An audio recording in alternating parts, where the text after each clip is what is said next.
Swimming pool, clubhouse, open parks, and basketball court. Ilan lamang ito sa mga pasilidad sa loob ng Crystal Peak Estate sa City of San Fernando, Pampanga. Isa sa dose-dose ng housing project sa ilalim ng Pambansang Pabahay para sa Pilipino o 4PH project ng mahal na Pangulong Ferdinand R. Marcos Jr. Bilang isa sa mga flagship housing projects ng gobyerno, ang Crystal Peak Estates ay malapit nang makumpleto upang magbigay ng moderno, maayos at abot-kayang tirahan sa libu-libong Pilipino. Ininspeksyon mismo ni Pangulong Marcos Jr. ang proyekto noong Hulyo 2023 bilang patunay ng kanyang suporta sa programang pabahay ng pamahalaan. Sa pangunguna ng Department of Human Settlements and Urban Development o DSUD, katuwang ang Social Housing Finance Corporation o SHFC, isa sa mga key shelter agencies ng ahensya.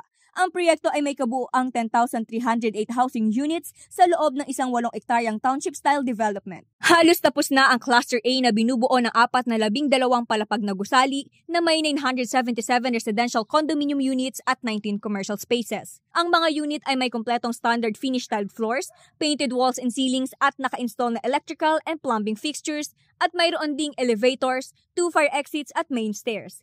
Kaya't handa na para tirhan ng mga benepisyaryo. Bukod sa maayos at disenteng pabahay, tampok sa Crystal Peak Estates ang kompletong amenities na magpapabuti sa kalidad ng pamumuhay ng mga residente. Mayroon itong clubhouse, basketball court at swimming pool para sa rekreasyon at community engagement. Magkakaroon din ng Central Park na may provision para sa chapel, jogging path at outdoor exercise equipment. Dagdag pa rito, itatayo rin ang mini-market, tricycle terminal, paaralan, health center at police station na lalong magpapalakas sa komunidad. Madali rin itong mararating sa pamamagitan ng Jose Abad Santos Avenue National Road na konektado sa Sampaloc Road at iba pang pangunahing lansangan sa lungsod. 5 minuto lamang ito mula sa San Fernando exit ng NLEX.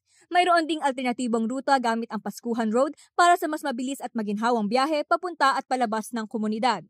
Bukod sa accessibility, may stratehikong lokasyon din ang proyekto dahil malapit ito sa mga pangunahing establisimento at pasilidad tulad ng SM Pampanga, Robinson Star Malls, S&R Membership Shopping, Green City Medical Center, San Fernando Hospital at Dolores Police Station.